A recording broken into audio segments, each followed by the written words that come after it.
प्रश्न 1, हाल ही में शांति का नोबेल पुरस्कार 2023 किसे दिए जाने की घोषणा हुई? उत्तर नरगिस मोहम्मदी। ईरान की नरगिस मोहम्मदी को नोबेल शांति पुरस्कार 2023 मिला।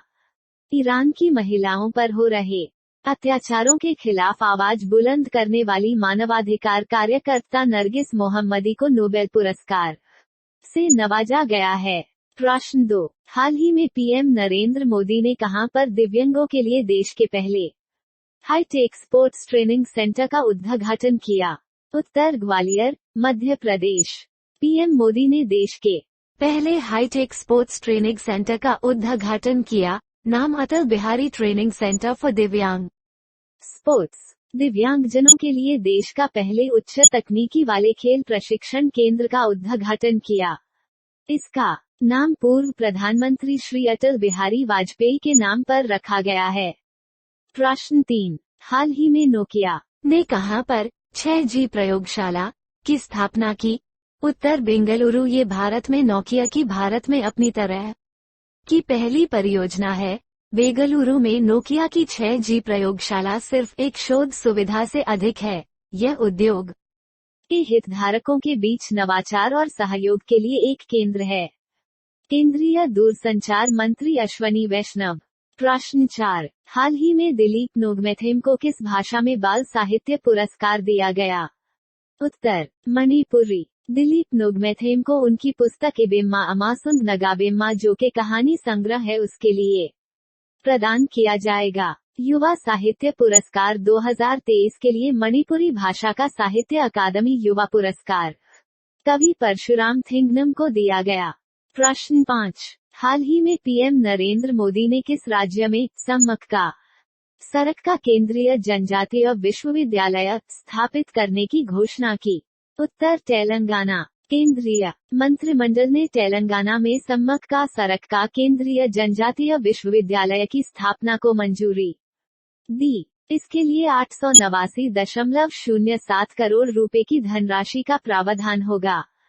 प्रश्न 6, अक्टूबर 2023 में किस राज्य के याकचुरपी को गी टैग दिया गया? उत्तर अरुणाचल प्रदेश। याकचुरपी अरुणाचल प्रदेश के ऊंचाई वाले इलाकों में पाले जाने वाले अरुणाचली याक के दूध से तैयार प्राकृतिक रूप से किण्वित पनीर है। इसका सेवन पश्चिम कामेंग और तवांग जिलों में ब्रोकपा और मोनपा जनजातियों से याक चरवाहे ज्यादा करते हैं। प्रश्न 7, निम्न में से किस बैंक ने वित्तीय समावेशन को बढ़ावा देने के लिए मोबाइल हैंडहेल्ड डिवाइस पेश किया? उत्तर एसबीआई। एसबीआई ने वित्तीय समावेश को बढ़ावा देने के लिए मोबाइल हैंडहेल्ड डिवाइस लॉन्च किया। मोबाइल हैंडहेल्ड डिवाइस शुरू में 5 कोर बैंकिंग सेवाएं प्रदान करेगा, जैसे cash withdrawal, cash deposit, fund transfer, balance check, mini statement. SBI की स्थापना 1 जुलाई 1955। मुख्यालय मुंबई। अध्यक्ष दिनेश खारा। प्रश्न 8, बांग्लादेश ने अपने रूपपुर परमाणु ऊर्जा संयंत्र के लिए किस देश से यूरेनियम प्राप्त किया? उत्तर रूस। रूपपुर परमाणु संयंत्र के चालू होने के बाद बांग्लादेश दुनिया का 33वां परमाणु ऊर्जा उत्पादक देश बन गया।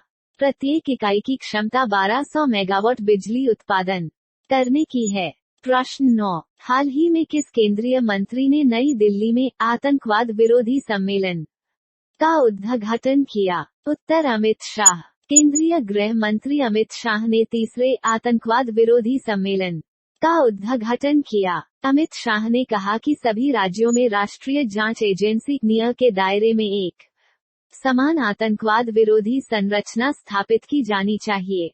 आयोजक NIA, स्थापना 2009, मुख्यालय नई दिल्ली। महानिदेशक दिनकर गुप्ता। प्रश्न 10, हाल ही में किसको जलवायु परिवर्तन के लिए स्पिनोजा पुरस्कार दिया गया?